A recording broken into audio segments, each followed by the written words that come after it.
Okay, welcome everybody to this recurring webinar series sponsored by the Construction History Society of America. I'm Peter Hilger, your host, faculty director in the Construction and Facility Management program at the University of Minnesota. Today, we are pleased to present From Buildings to Boats, The Way Things Worked, conversations with Tom Leslie of Iowa State University, a longtime member and supporter of the Society, talking about Skidmore, Owen, and Merrill's tube structures. And then my teaching colleague from Georgia Tech, founder and past president of the Society, Mr. Brian Bowen, interviewing Mr. David McCauley, the most recognizable to many of you and myself as the creator of books that inspired young and old alike to ponder, so that's how they did it back then, as we pored over castle, pyramids, cathedrals, and a host of other visually stimulating titles. With me today is Mr. Clifton Fordham, Associate Professor of Architecture at Temple University, to help lead the questions and answers from you.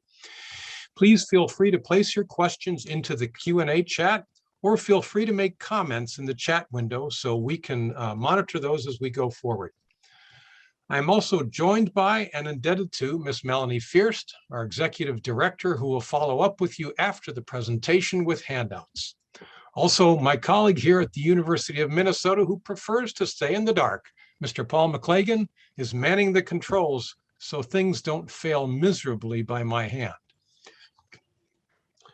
So with that, let's see here, hang on, let me advance. Okay. Please consider supporting the Society with a small donation, or better yet, become a member. It's a fun group of people passionate about the history of our built environment that could include both buildings and, as you'll find out today, boats.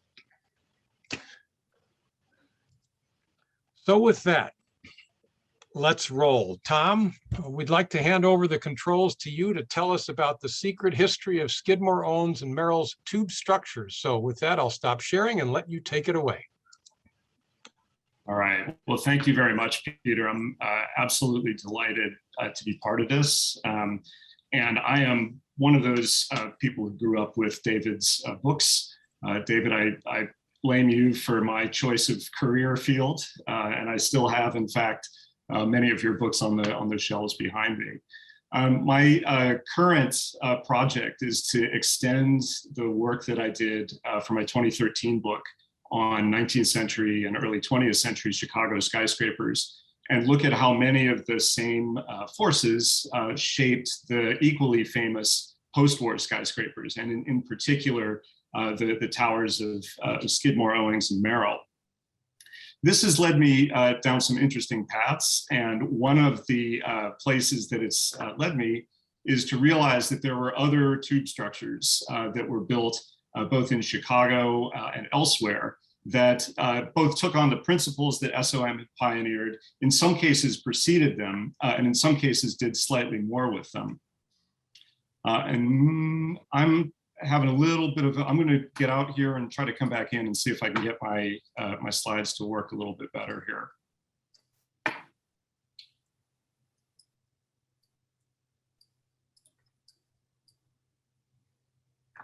Yeah, let's try this. So the tube structures that SOM designed in the late 60s and early 70s exploited this structural principle that Fazlur Khan, the great structural engineer at SOM, defined for the first time as quote unquote tube structures, and that his architectural colleague, Bruce Graham, was able to help sculpt into very coherent, very legible architectural statements. And these buildings, the John Hancock Tower that you see here in Chicago, these buildings are often thought of as great examples of structural architecture, where the structure is legible, easily readable, and it becomes the kind of concept or the formal generator for the architectural design. The tube structures that are kind of best known are these two concrete towers and two steel towers in Chicago. The concrete structures, the Brunswick and the DeWitt Chestnut apartments, were designed almost on top of each other between 1961 and 1965. The Hancock and Sears happened one after the other. The Hancock in the late 1960s, opening in 1969, and Sears going from roughly then to 1974. And the fundamental principle is kind of there. It emerges in these two earlier buildings, the Brunswick and DeWitt Chestnut. In the Brunswick, there was a need from the client for open floor space, a common thing in post-war skyscraper design. And this encouraged Khan, along with Graham and Myron Goldsmith, to think about pushing most of the building structure to the perimeter. Usually we like to pull structure off the perimeter and maximize the size of windows. Khan's genius here was thinking about the columns, not just as columns, but as mullion columns. In other words, structural elements that would both frame the windows between them and also hold the building up. Brunswick was in many ways still a fairly conventional concrete frame building. It has, as you can see, a very stiff, rigid core in the middle.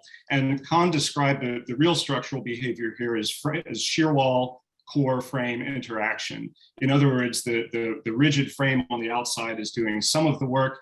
It's behaving in shear mostly.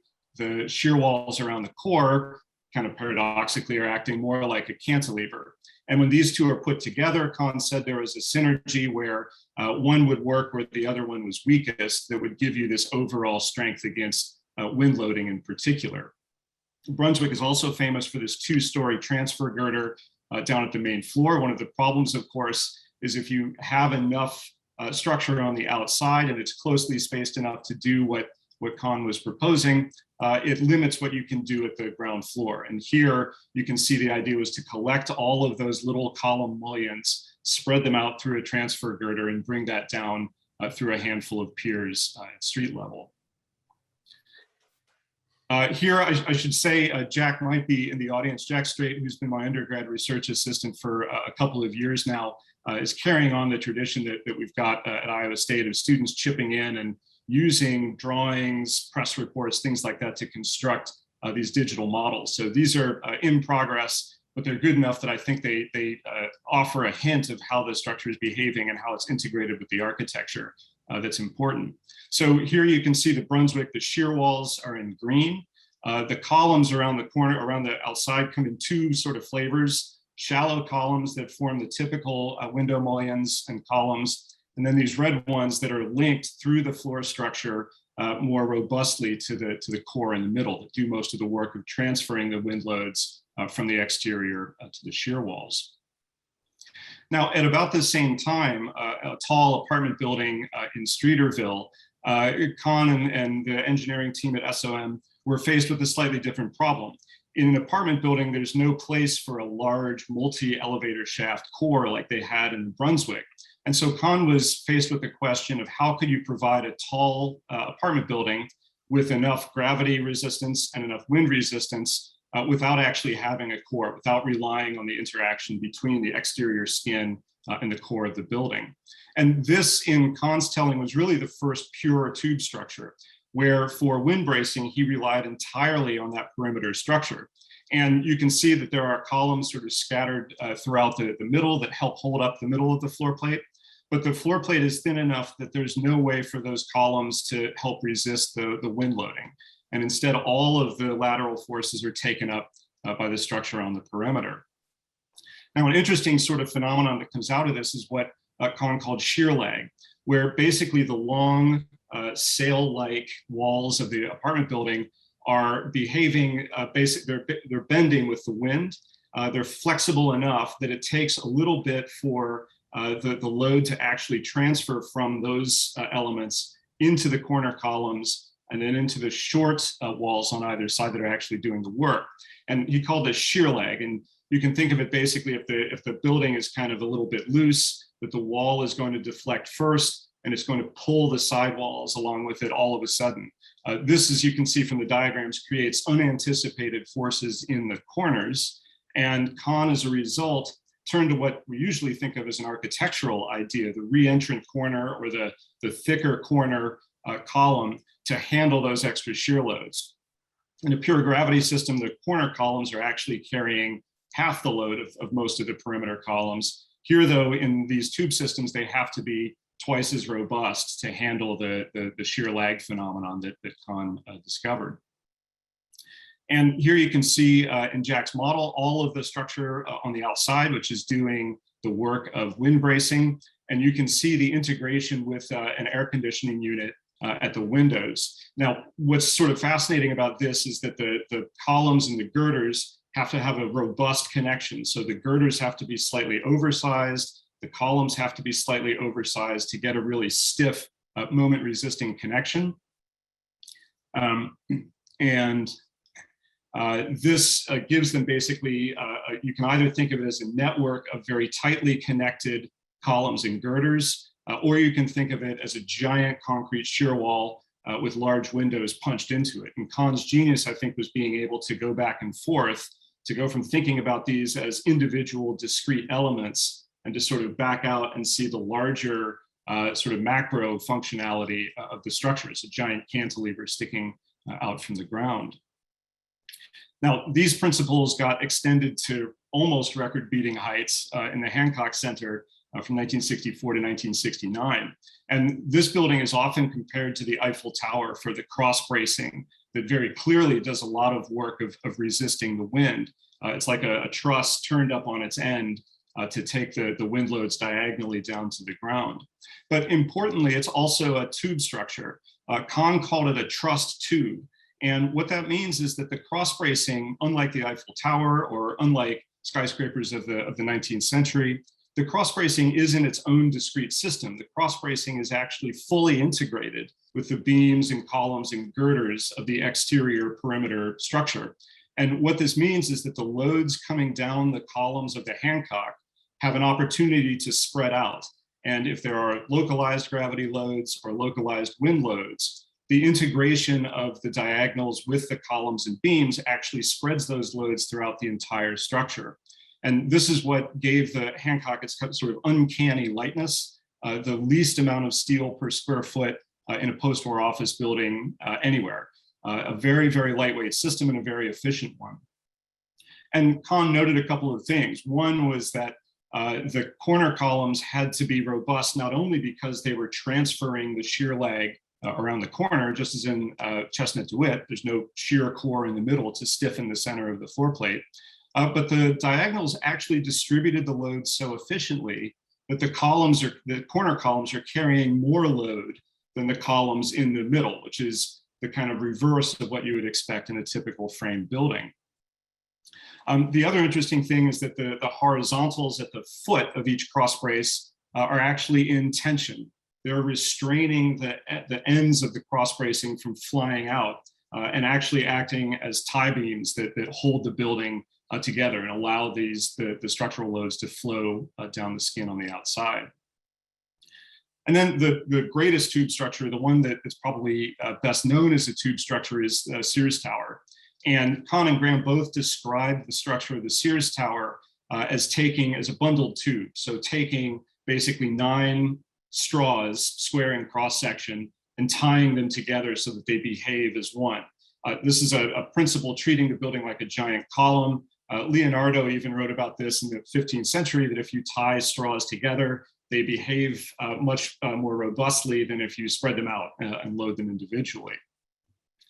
But the other way to look at this, again, the kind of depending on which glasses you sort of put on, if Khan was looking at this as bundled tubes, he was also looking at them in relation to the principle of the Brunswick and solving the shear lag problem by thinking about the giant footprint of Sears, 225 feet square, thinking about how to stiffen the center of those windward walls. And so the walls of the interior tubes can actually be thought of as giant perforated steel shear walls as well. So some of the same behavior that we saw in Brunswick now happening at a much bigger scale and in steel instead of in concrete. There's no core per se, but the shear walls that surrounded the core of the Brunswick are here rendered in steel, and they're stretched to the full depth of the floor plate in either direction. So basically 4 tic-tac-toe shear walls that stay the building against wind in either direction. Now, that story is pretty well known, and it's been written about quite extensively. What I found interesting is that there is both a kind of prehistory to the tube structures, some of it by SOM, some of it not, and of course a kind of post-history, what happens to tube structures after these four iconic ones. The prehistory goes back to a building that was engineered just weeks ahead of Brunswick and Chestnut Duet in the Chicago office. Khan did not work on this. He was actually a relatively junior engineer at the time. He'd only joined in 1955. Hal Iyengar and Joe Colasco and Al Picardi were the three kind of major structural engineers in SOM in 1960. And their design for the steel-framed Equitable building, a building that, like the Brunswick, had a client who demanded wide open floors, shows that that these thoughts about tube structures were very much in the air in the office around the time that Brunswick and DeWitt Chestnut were being conceived.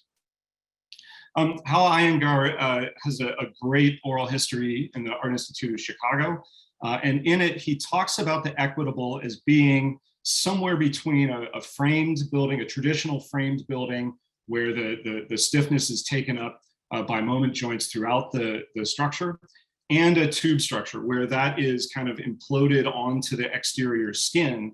If you think of the building as a giant column, that's where Iyengar says that the material is going to do the most good. If it's on the perimeter, that's where we make the most efficient columns. Think about a paper towel roll. If you scrunch it up, it's much less strong than if you leave it its full diameter.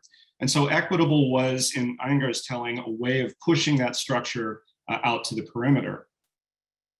So crucially, the perimeter frames of Equitable are stronger. They were able to calculate the proportion of lateral bracing that would be taken up by the internal and the external structure. They oversized the perimeter frames to take on more of the lateral responsibility. And they do this, he says, with a deep spandrel beam on the outside and a stronger frame on the outside compared to the inside. And again, looking at Jack's model, you can see that that's exactly what's happening at Equitable, that there is a very, very deep spandrel beam, much deeper than it would need to be if it was simply carrying floor load, and much more solidly connected to the columns on either side.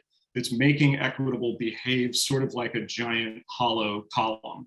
The core on the interior is almost entirely partition walls. There are columns, but no giant shear walls. And it's the perimeter that's starting to do more and more of the work. The columns, too, are cruciform or T-shaped, and the columns that are running in plane with the wall are doing more in the way of wind bracing than they are in the way of actually holding the building up. So there's a prehistory in SOM, but interestingly, there's a prehistory before Graham and Khan as well. And Graham, in one interview, hints at this. He says that when they were thinking of Brunswick, he knew that, he says, I.M. Pei was doing a concrete tube, he calls it, even though the term hadn't been invented yet in New York. And I.M. Pei is an architect who shows up everywhere before anyone else. It was Pei who helped Lou Kahn out with the specification for the Salk Institute. He sent him his concrete spec. And it was Pei and August Komendant, also maybe more famous as Lou Kahn's architect, who preceded the tube structure in SOM's work. The building that Graham was talking about was Kips Bay Apartment Plaza, which is this pair of long linear buildings on the east side. And when you look at the plan, it's very, very similar to Chestnut DeWitt. It relies on some of the same principles. It's nowhere near as tall, but the external structure carries not only gravity load, it's also doing most of the wind bracing.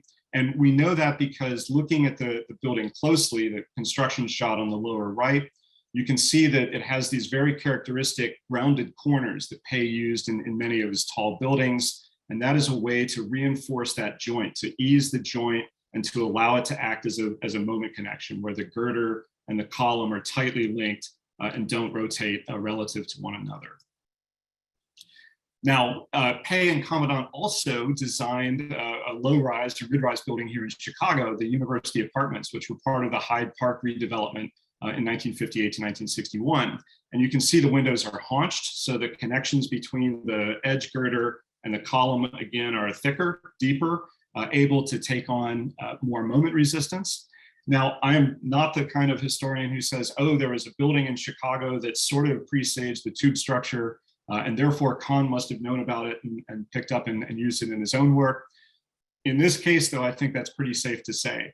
Yasmin Khan, Fazlur's daughter, wrote in the biography of her father that in 1962, the Khan family moved into a unit on the 10th floor of university apartments. And in her telling, Khan would have had a very, very obvious precedent that was literally there when he woke up every morning to look at. So I think that kind of prehistory is pretty reliable. And it goes from New York to Chicago, from Komendant and Pei to SOM. What happens afterward is equally interesting and involves a firm that I think deserves a lot more notice than they've gotten. The residential firm of Dubin and Dubin had built high-rises all over Chicago from the 20s to the 60s. And in the late 60s, they paired up with an architect named John Matusimi, a South Side architect, a Black architect who had grown up in Chicago, attended IIT, worked briefly with Mies, and was working with a syndicate on the South Side to develop a privately funded, government-subsidized housing project for the South Side's middle class. Lawless Gardens, which you see here, was not a tube structure. They paired, Dubin and Dubin paired with Matusimi to give him some professional heft, and later adopted him as a partner.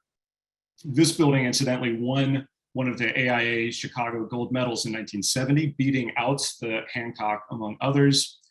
John Black, a development architect who joined about the same time as Matusimi, is credited, at least by the Chicago Tribune, with developing, along with the contractor McHugh, one of the big firms here in Chicago, a system of building a rib cage exterior, almost exactly the words that were used to describe Kips Bay, a rib cage exterior using flying formwork. McHugh had been the contractors on Marina City, where they had used fiberglass formwork that they were able to lift on the outside of the building as the concrete cured. McHugh's superintendent, along with John Black, developed a kind of rising set of formwork that could build these ribs in 3 days instead of 4 per floor. And as a result, the quadrangle house here on the southeast corner of Jackson Park was built in just over 20 weeks. DDBM went on to build more tube structures than SOM did. By my count, there's something like 25 of these in Chicago of varying levels of purity. Some of them have sort of pure mullion columns on the outside. Others of them have bigger columns that start to look more like traditional framed buildings. All of them, though, pick up on this idea of the rib cage that came to them maybe through Pei, maybe through SOM, but that proved a valid enough concept that it built tall apartment buildings all over the city of Chicago. And so when we think about the kind of great heroes that have come down to us in the traditional stories, this firm, Matusimi and Black in particular, I think deserve to be mentioned alongside as structural innovators, as well as developer architects. So thank you very much.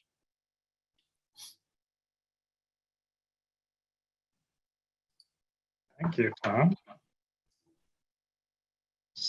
Right now, there's I don't see questions in the question and answer box. So everybody, please feel free to add one. In the meantime, thank you very much for the presentation. Interesting that IMPay was involved. This is more of a focusing on detail of this. In Pei's projects, the corner was articulated so it was sort of not, I'd say, cut out or notched out. That seems to run a little bit counter to the idea of 2 walls working perpendicular to each other. Was that an aesthetic contribution, or is that something that has something to do with the tube structure itself? You're talking about the re-entrant corner, where instead of sticking on, it actually sticks in? Yes. Yeah, so the key thing is that in either case, you have a column that's an L shape, and it has a long dimension. It has a long dimension in both axes. And as architects, we like re-entrant corners because it's like a kind of emphatic vertical line at the end. Structurally, it wouldn't matter whether that column was an outie or an innie, basically. That's probably, in SOM's case, that's almost certainly Graham pushing a kind of Miesian approach to that. And in Pei's case, it's probably Pei, knowing that that's going to look stronger maybe than the regular column. Thank you. A question from the audience: who is working in this structural style today? So is it in terms of post history? Is it done, or is it, or is there an ongoing? Well, that's a great question with a fairly simple answer, which is to say that we do the opposite today. That the super tall buildings like Burj Khalifa or Kingdom Tower, which is now going up in Jeddah, actually have reverted to strong cores and much less perimeter structures. So more like a tree trunk than a paper towel roll. And there are reasons for that. We have much higher strength concrete today, which can absorb those kind of stresses. There's the lingering problem of taking up space on the perimeter with structure instead of windows. You know, everyone wants windows as large as they can get. So that's where super tall has kind of gone today. I think the rigid frame, in some sense, you know, the tube has kind of migrated all over the place, and with high strength concrete and better ways of calculating, you know, you can sort of take your stiffness wherever you find it, and it doesn't necessarily have to be in the most efficient perimeter. Thank you. A couple questions relating to Yamasaki's World Trade Center and also the Detroit's gas building. Yeah. First of all, are these tube structures, and are there any other comparisons you could make to the examples you provided? Yeah, they're both tube structures, and World Trade was engineered by Leslie Robertson. I think Michigan Gas might have been as well.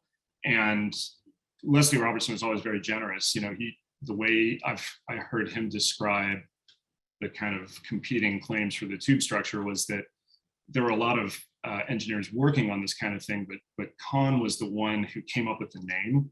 You know, when you name something, people associate it with you. And he had Graham working with him, who understood, I think, as well as anyone, how to take that idea and turn it into something architectural. But it's not, Komendant and Pei weren't the only ones. Leslie Robertson certainly deserves credit in the kind of hour-long version of the talk. There'd be a great diversion into World Trade and at Yamasaki as well. Mm-hmm. Thank you. Let's go to the beginning. So about a question relating to DDBM. Someone wants to know if do they work on Sandburg Village? Oh, that's a great question. Sandburg Village was a quote unquote middle class development on the north side that they did not work on. Another Chicago firm, Solomon Cordwell Bennett, I think they were then, actually designed that. Lawless Gardens, interestingly enough, was done in reaction to that.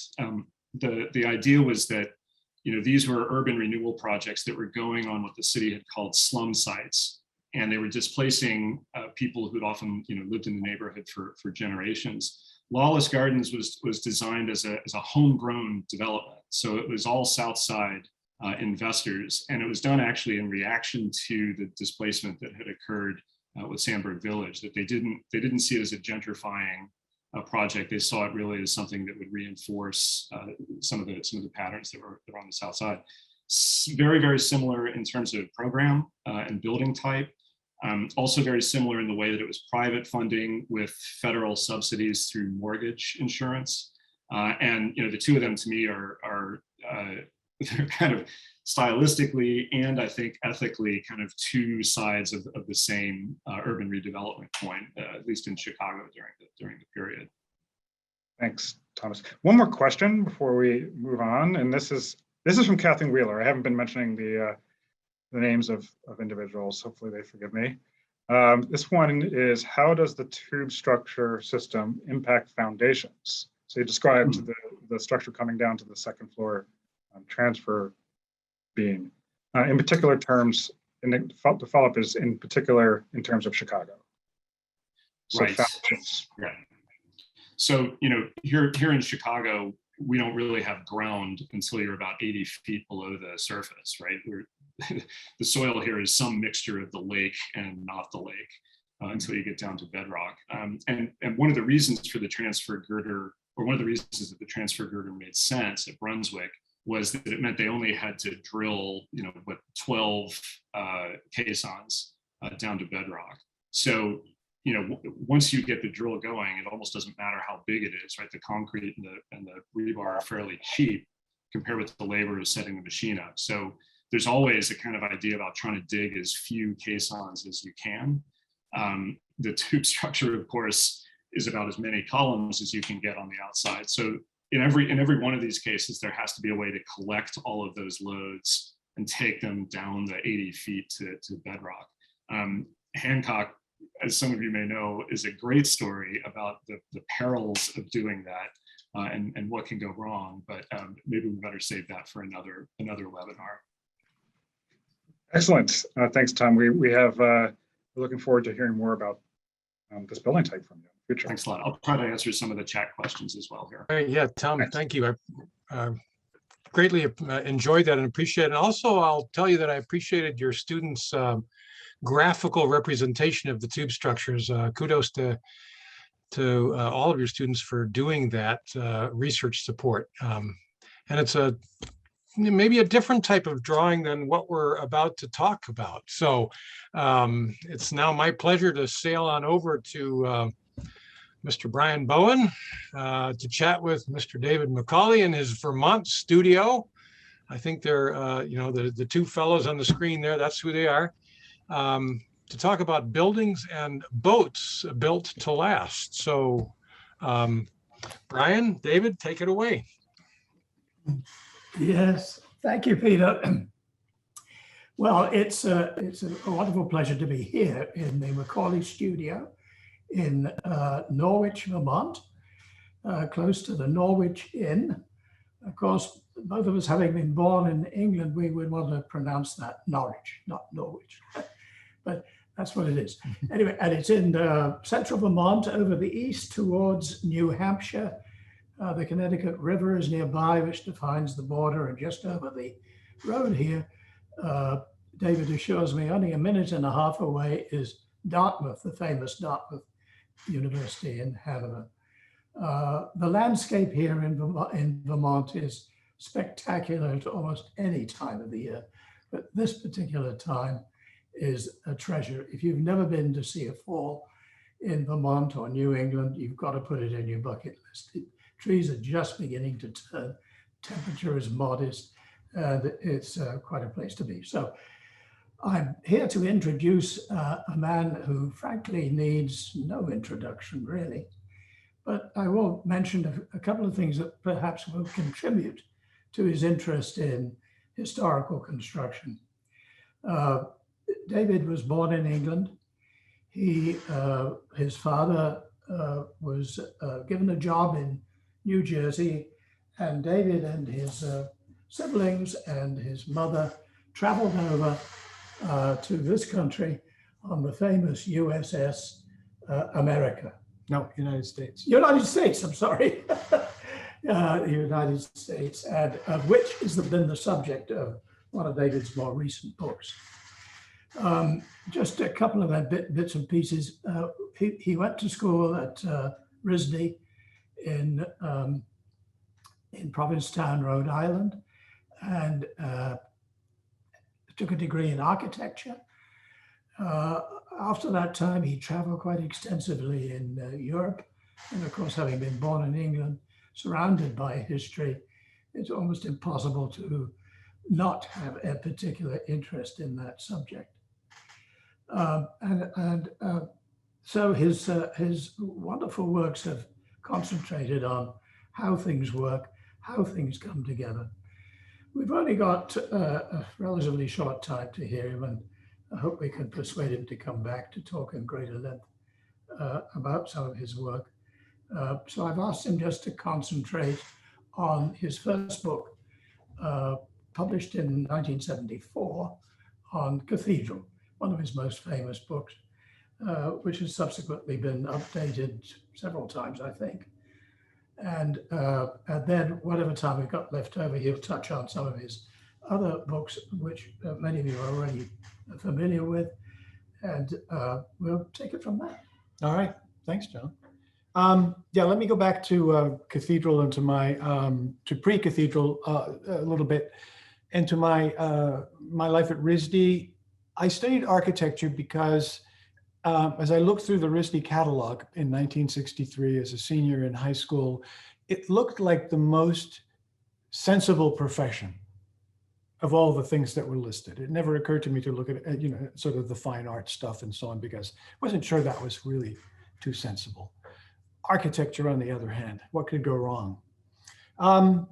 So I studied architecture for 4 years in Providence, and then spent my 5th year in Rome, further inculcating myself in ancient construction, and not necessarily studying details of construction, but just being aware of the importance of looking at things to better understand how much you can figure out if you really look hard, and even more so if you start drawing the things in front of you, you begin to understand more clearly how things go together, what things seem, you know, sort of the logic of it all, the common sense of it all. I had kind of learned that in my 4 years in Providence. The experience was fantastic, but I knew by my, and don't take offense at this, anyone out there who's currently practicing, I knew by my junior year that I did not want to be an architect. And I think it had to do with, well, 2 things. First of all, I did spend a summer in an architect's office drawing, drawing floor plans for a local high school project. But that basically meant using the template of urinals and toilets and so on and so forth to fill out these spaces and get the right number of facilities in there and all that sort of stuff. So that was not the challenge I was looking for the long term, but it was an interesting summer. The other thing was, though, that what I was learning by responding to the problems given to me as a student was the importance of the problems more than the solutions. Or I should say the sequence. If you don't design a good problem for yourself based on whatever's required, whatever is asked of you, you're probably not going to come up with a particularly interesting or unique solution, because you've created no room for your imagination to get involved in it. I mean, I would have to say I was impressed by my classmates, those members of the class who had enough time to create quite elaborate models of their solutions to the problems that we were all trying to solve, right down to, you know, the little trees. I mean, who doesn't love little trees surrounding a small, perfectly built structure and so on and so forth? It looks totally, but almost always I discovered, listening to the presentation and then listening to the comments from the critics, that there were certain fundamental problems, flaws with the solution, not with the model making, but with the thing that communicated the solution. And I realized that stemmed from them having not taken enough time to figure out what the problems were sequentially. I mean, or in terms of importance, what mattered most, and so on and so forth. And then once you get that sort of organized, as you are constructing the problem in a sense, or reconstructing the problem in your own image, you are also beginning to create the solution simultaneously. So that's what I learned in architecture school, and I will be grateful for it for the rest of my life, because it's sort of how I approach everything. Okay, what is the problem? It seems to be that, but let's step back. Let's look around it. What's the bigger issue that is creating what was presented to us as the problem? And I do it with the books. I didn't mean to write books. It was not my intention to write books. If I thought about writing books, I might have actually gone into illustration instead of architecture. But there was another career that didn't seem quite as reliable and solid as the architecture profession. It's so funny how you learn these things in spite of yourself. But when I finished school, I began tinkering with the idea of illustrating, because what I wanted to do, that I realized I couldn't do, having spent that time in the architect's office, was be able to put my name on anything for years, perhaps. And I really I wanted to create stuff. It wasn't just about putting my name on it, but it was about creating something that was really from me. It wasn't a committee. It wasn't a group. It was just something that I personally could say, well, I did that. I figured that out, and so on. And as John just said, growing up in England, I mean, we visited castles and the occasional cathedral. But I also grew up at a time, you know, in the sort of, we left in 1957. So those mid 50s years where a lot of technology, a lot of how things worked was still visible. It wasn't all in black boxes with a few switches on them or buttons to press. I mean, you actually, in the elevator shafts, you could see what was making the elevator go up and down. You could see the counterweight system. In trains and at train stations and at signal boxes, you could see how a lever, if you could talk your way into the signal box, which I got pretty good at, how by pulling on a lever, you were actually pulling a cable at the other end of the lever that traveled under the tracks and up a pole and raised and lowered the signal to let you know the train was coming, or to tell the train to stop, or whatever. But these kinds of things in my 9-year-old mind, 10-year-old mind, were really important, really stimulating. And I made models of a lot of this sort of stuff. Now, I made models, not plastic models, out of cardboard and paper and that thick brown packing tape that you used to have to lick. It tasted awful. But we had it. We didn't have a lot to play with. I mean, this again, 1955, 54, 56. So you make do with what you have, and there always seem to be scraps of things around.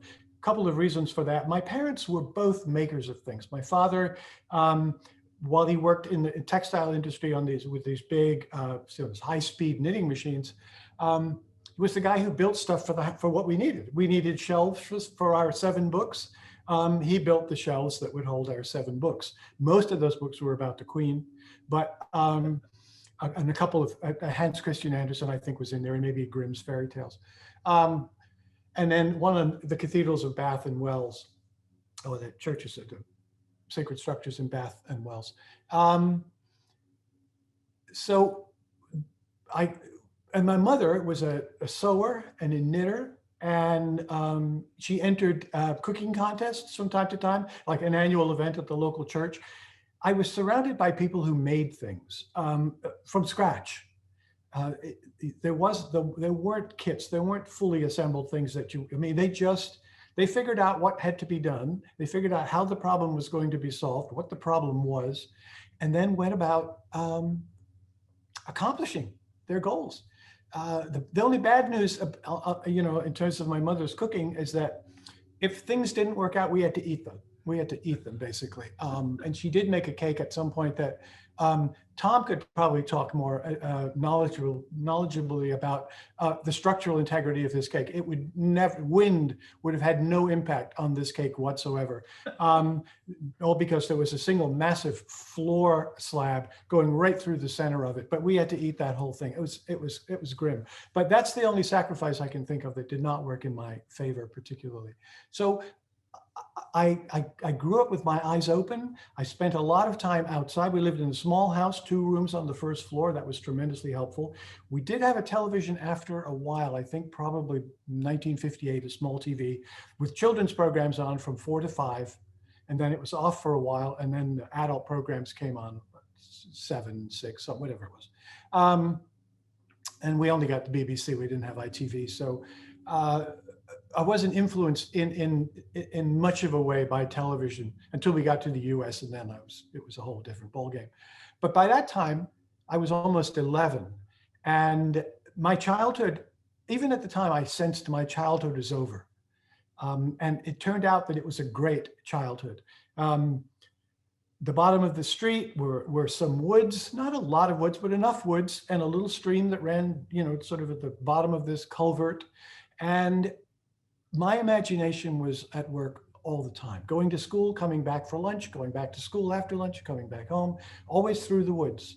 And I discovered all kinds of things, occasionally a little mouse skeleton, and that was a real treasure. A little skeleton, fantastic. But collecting, tadpoles or frog spawn from the pond off the stream, there was no shortage of things to look at and think about. I didn't draw a lot. As I said, I made models. I didn't start drawing until really I got into RISD and then ultimately to Rome. And then I started to draw a lot and have realized that it's by drawing or sketching, I should say. It's by sketching that I learn. It's by sketching that I figure out what I'm looking at. Walking the dogs, which I do a few times a day, wandering through this little town of Norwich, there's a lot of stuff you see. The church spire, the bell rings, for instance, the church spire, and you think, well, how did that happen? There's nobody there. And you begin to sort of think about, the mechanism that may make that happen, and eventually talk your way in like a signal box, but to the top of the steeple. And I started looking at these things. And then after I managed to ditch the dog, I went back with my sketchbook and I started to draw them. And it was at that point that I started to, I start to really learn these things. So I've been encouraging that at a class in Dartmouth that I do in the engineering school at FAIA, where the idea of drawing examples of engineering that you pass every day, whether it's nature, man-made, whatever it is, just getting into the habit of looking more carefully and beginning to ask the questions about how and why something looks the way it does. It's why I do what I do. It's why I've always done, as long as I can, sort of remember making conscious decisions about what to do. My curiosity has fed my imagination. The two work together. And I just choose things that interest me to work on. I get to choose the project. I don't have any templates with little urinals and toilets that I ever use. And it's sort of an extraordinary, idyllic way of keeping a roof over our heads. But why the cathedral? Why was that first? Oh, the cathedral, right. That was the subject we were going to talk about. I actually wasn't planning to do a book about the cathedral at all. I was trying to do a story about a gargoyle beauty pageant, a fantasy using gargoyles set in a medieval town with a half-finished cathedral in the background. And I made some drawings and I made an appointment to visit a publisher in Boston, Houghton Mifflin, who ultimately became my publisher. And I showed them these sketches and I showed them this drawing of the half-finished cathedral. And Walter Lorraine, who became my editor, looked at them and he said, well, there's an awful lot of stuff out there with gargoyles and dragons and flying so-and-so. We don't really need that. So why don't you just tell us about this cathedral that you've drawn, this facade? And I was disappointed because I knew I had a classic on my hands with the gargoyle story, but I listened to him and that was the smartest thing I ever did. And thought, okay, well, I don't know how a cathedral's made. Let me find out. So, with the help of people like John Fitchin and his extraordinary book on the construction of the Gothic cathedral, and time spent at the RISD library looking at photographs and so on, and my memories of cathedrals visits in England, I began to sort of piece it together as if I was building the building myself, and made a sequence of sketches on tracing paper and took them all up and made another appointment and laid them out on Walter Lorraine's table and told him the story from, meeting the cathedral, having plans created somehow in some form, having to start removing the remains of the old one that had caught fire, digging holes in the ground, filling up the holes, and so on and so forth, and gradually building the piers, then ultimately the roof to tie the walls together, and then get inside with various kinds of machinery that I had to sort of learn about and see pictures of, the great wheel and stuff like that, to be able to drag up the pieces of the arches for the vaulting and the concrete and so on and so forth. So that's how cathedral happened. And once I got started, it was just a very logical process. And from the day I got the go-ahead, I think the contract was December of 1972, till turning in the finished art was in fact about 3 months. It was done in 3 months, and I think I turned it end of March, maybe the beginning of April. And I just drew every day. I made a trip to France for 1 week, spent half my advance to look at the cathedral at Amiens, which I'd chosen from a photograph because I liked the look of it, but also it was built in a relatively short period of time, 25 years. So, I mean, that's how we got to cathedral. And the trick for me was, okay, I can do this. I could do this, like, you know, from the same point of view every 10 years and show how it's grown. And I did that a little bit, and I did that with all those books, but I also stopped and said, but look at the detail of this. Look at how these pieces of stone are cut and shaped for the tracery of the windows. The details of carving, of sculpture, of building the piers themselves, which I got wrong in the first edition, but I gradually, fixed all those little things because I really didn't know. I was flying blind, but it worked because there was basic logic behind it, and I used lots of lines. I worked with pen and ink, which wins over an audience no matter what you draw. So that became the first book. And even, so in New York, we're there for lunch. We're kind of celebrating the fact that the book has been received well. And we're in a taxi going somewhere, and Walter says to me, the book isn't out yet. It's not even published yet. It says to me, well, what are you going to do next? And I thought, oh boy, I just finished it. I mean, what am I going to do next? And I said, well, I thought about it for a little while. The only other thing I knew anything about was Roman city planning, because I took a course at RISD in Roman city planning, Roman cities. So I thought, well, okay, I'll build on that. And, when was it? It had to be that summer, like the next month, I was back in Italy, traveling around looking at various remnants of town planning, city planning, structures from baths and temples to shops and houses and so on. And that book was again finished probably now in April of the following year, of 74.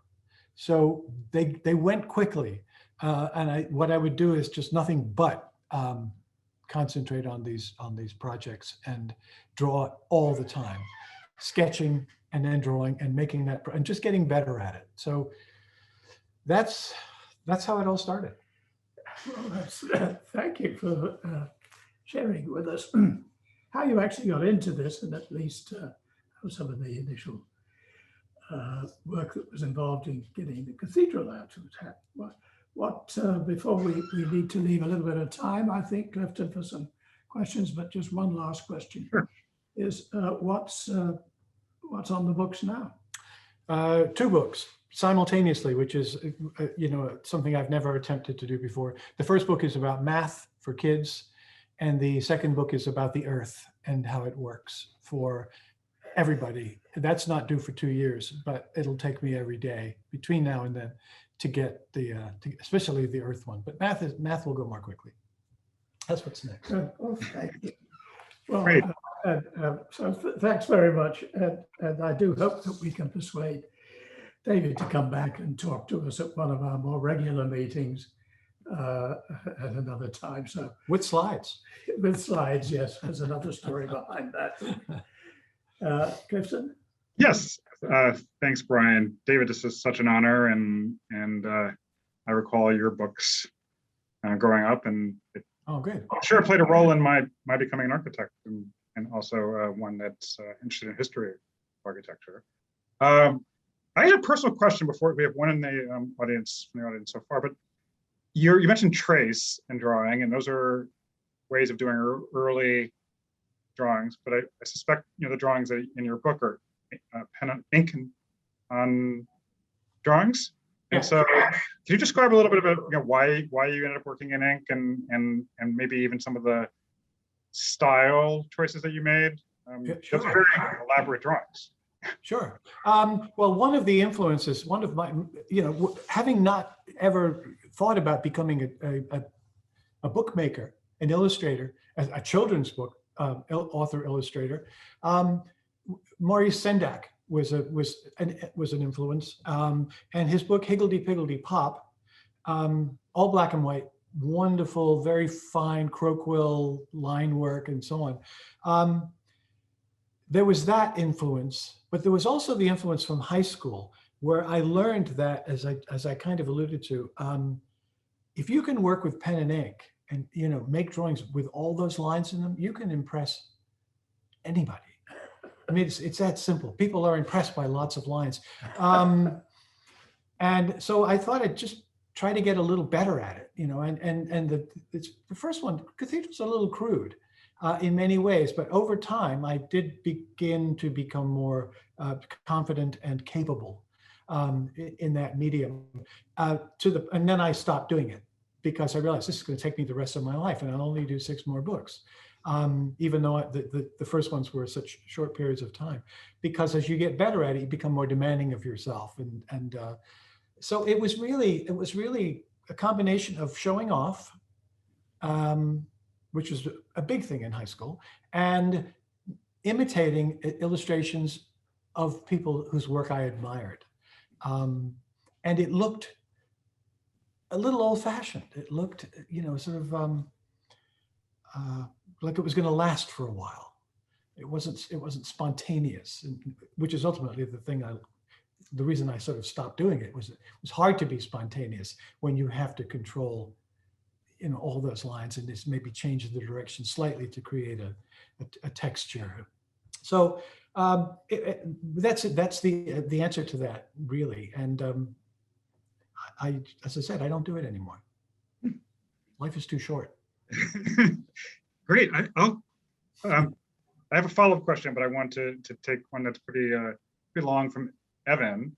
And his question is, could you please tell us about your association with a specific cathedral, in this case, the Cathedral of St. John the Divine in New York?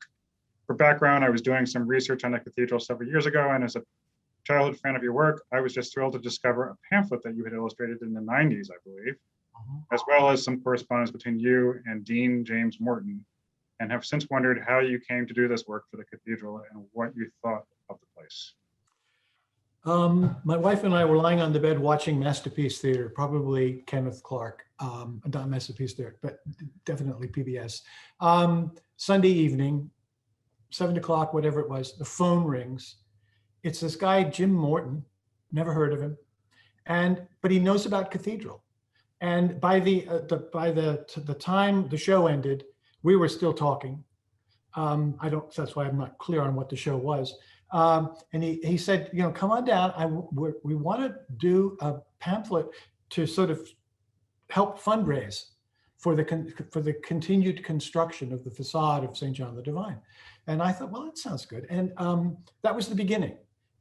He completely ruined my TV watching that evening, that Sunday evening. Do guys like that make their calls on Sundays? I mean, I don't know.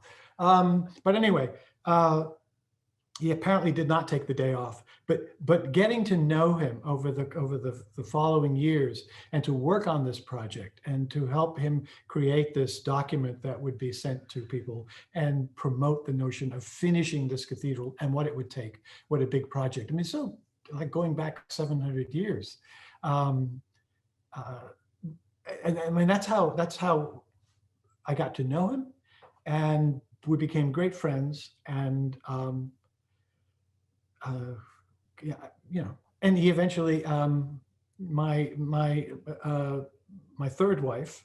This is what happens when you write books all the time and you don't leave time for other stuff. So my third wife and I were actually married by Jim Morton in Newport, Rhode Island, and that made that even more special and apparently successful ceremony. Stop that. It's all connected. I mean, there's no way I can separate that, my professional life from my personal life without, sort of getting tangled.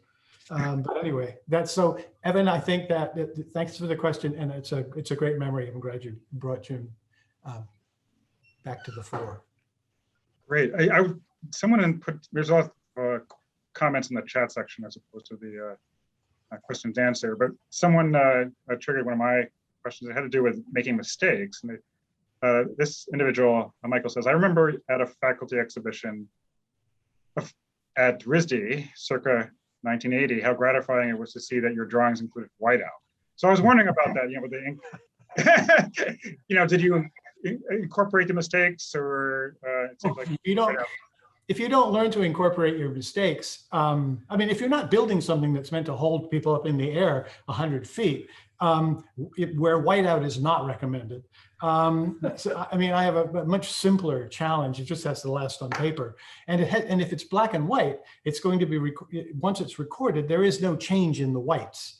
You've got the basic, neutral, which just becomes the white, the color of the paper, and the black lines. So whiteout, I also, in all the books, would discover some problem in the sequence of construction. In Cathedral it happened, in Pyramid it happened, in City, in all of them. And I'd have to cut pieces out and paste a new piece of paper over it and redraw that section. And I mean, they are like plywood. Some of them are like plywood now because there are so many paste overs. But once it's photographed, that's gone.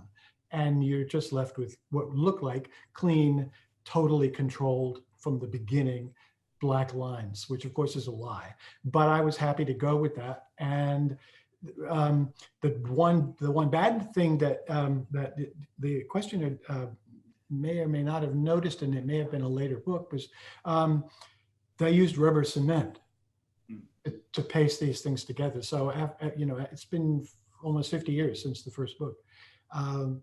They're all yellow. So it's work for somebody in the future who's interested in actually restoring my drawings. I don't know if there's anybody, but it won't be my task. But I did make their lives more difficult if they decide to do it. But yellow rubber cement doesn't matter. If you're photographing black and white, you just see the black or nothing. Clifton, if I might jump in here just with a quick question. So, you obviously have a fine lithographic kind of technique to your, pen and ink drawings, but then more in your more recent books, you're moving towards sort of a digital coloration and stuff like that. So what message would you have for the current students right now that can't seem to get disconnected from their computers into the task of learning about that technique of drawing? I think, it's get a sketchbook. Get a sketchbook and start sketching. Look at the things around you. Give yourself some time to, away from this and away from the screen. I do use the screen now to color, to put color into my drawings, and I'm getting better at it, but I'm not really completely happy with it. The problem is I never learned really how to use color, never learned how to paint because I took architecture. So this is where I should have been in illustration, learning a few techniques and getting better at them. I've had to sort of teach myself this stuff. So, it was great, but not perfect, I guess, in that sense. But absolutely use the computer now. You have to get away from it because basically you're looking at something that someone else has in a way designed for you to look at in a particular way. A program you use. I mean, other people are behind it and you're making the best use of it you can, but you want to be in a position where you can sort of invent it from scratch yourself. I don't mean invent programming and stuff like that. I mean, decide what kind of medium to use, what kind of technique to use, even if it's not officially a technique, but it's a way you think might help you bring your drawings to life.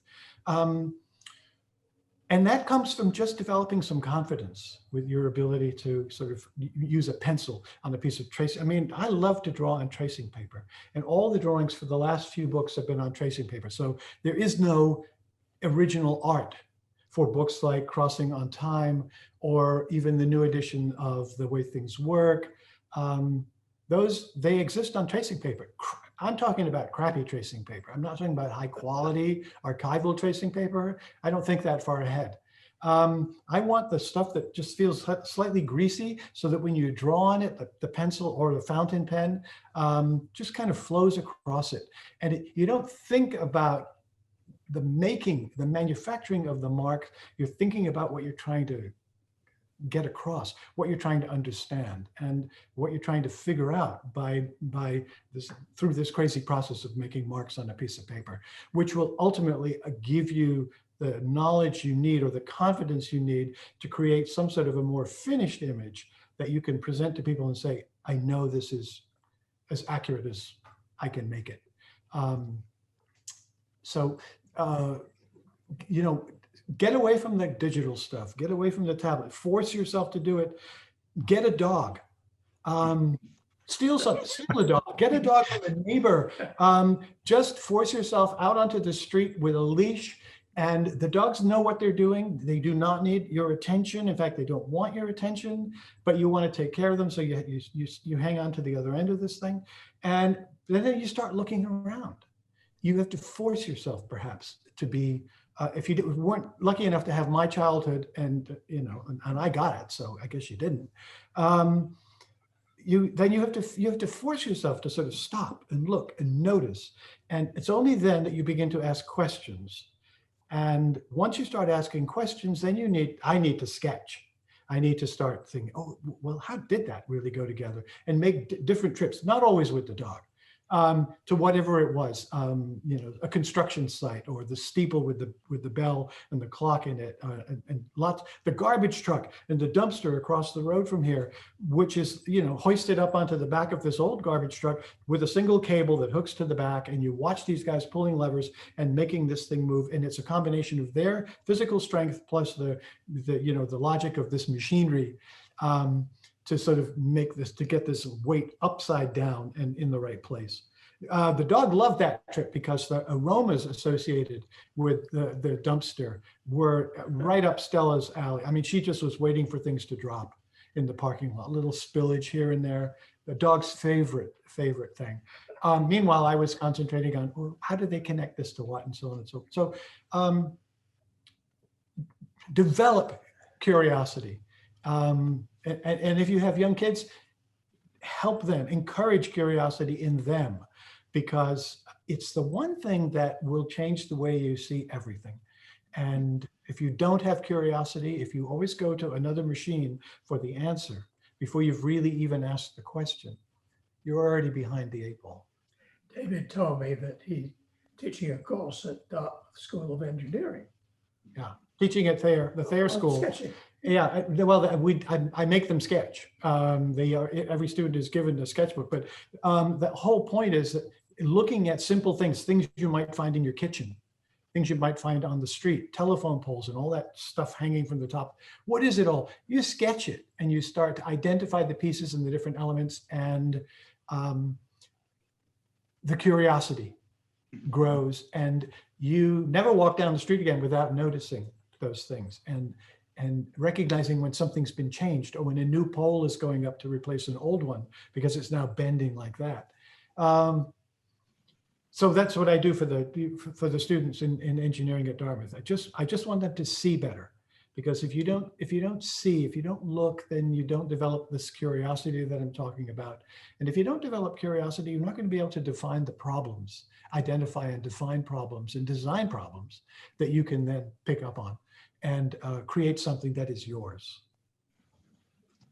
Thank you, David. Actually, there's one question that Matthew asked in the chat, which I think is you've already addressed to a large degree.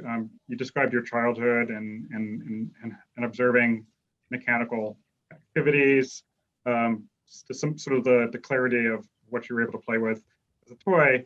And so the question is, do you think our kids today, and he says, I have 2 young ones, I do too, are missing out on learning opportunities given that they are growing up in a world where the leading technology is digital rather than mechanical and less readily observable? And I think you already addressed this in the sense that we have to stop and look at things in a different way. But we are incorporating digital tools into our lives, whether we like it or not. Yeah. So do you have a stance respect, maybe somebody to add on that? I would say yes. I would absolutely say yes to answering your question. It is harder because everything is in these very slick, smooth, sort of protective cases. You're not encouraged to ask the question when you flip the switch to turn the light on. You don't perhaps necessarily realize that when you're flipping the switch, it kind of moves a little bit by itself because there's a spring in there. And you don't necessarily realize that there's a spring in every switch on the wall, every typical light switch on the wall, to make the transition between live and not live as complete as possible, as quickly as possible. You don't want a spark dragging its way slowly through the air from one source to another in your wall. This is not a first choice. I mean, you're not looking for arc lamps in your walls. You're looking for the speed, the speedy, sort of transfer of power from the main source to ultimately the light fixture. And the fact that there's a spring in there that makes that happen, so you barely touch the switch and it goes up. So I had to go next door to the general store and buy a switch in the hardware department and take it apart and realize, because I didn't know. It's logical. But I asked the question at some point. For some reason, I asked the question, and I think, what if kids are asking questions? Then maybe there's nothing to worry about. But they definitely are missing something by not connecting with enough visual stimuli that rewards looking with a sense of satisfaction. I get it. I understand how this does what it does. Now you press a button and this amazing stuff happens.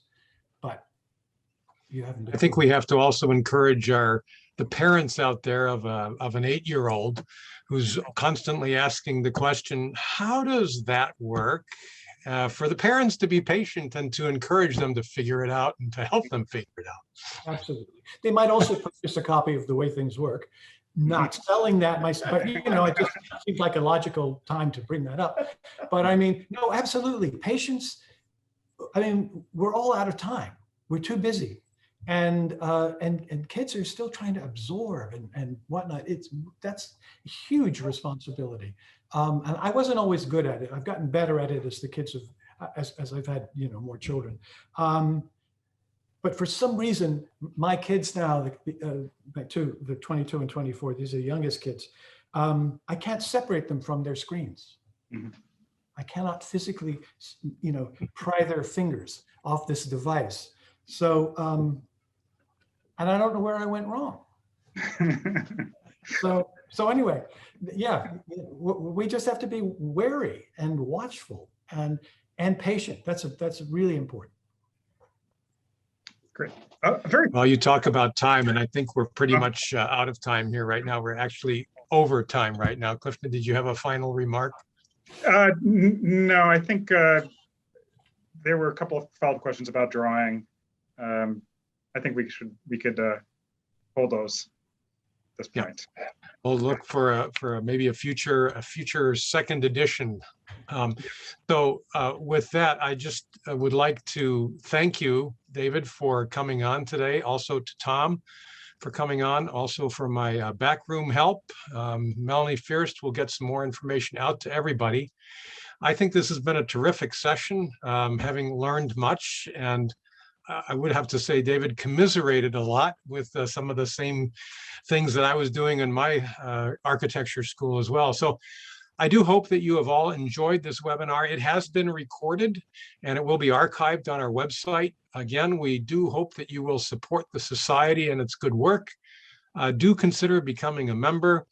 And watch for our next webinar on November 5th. On your screen, you can see we have one coming up on November 5th and on January 21st. And our 7th biennial conference will be coming up in Kennesaw State University in Atlanta, Georgia, June 2nd through 4th of 2022. So for that, I will say thank you again for joining us and be safe.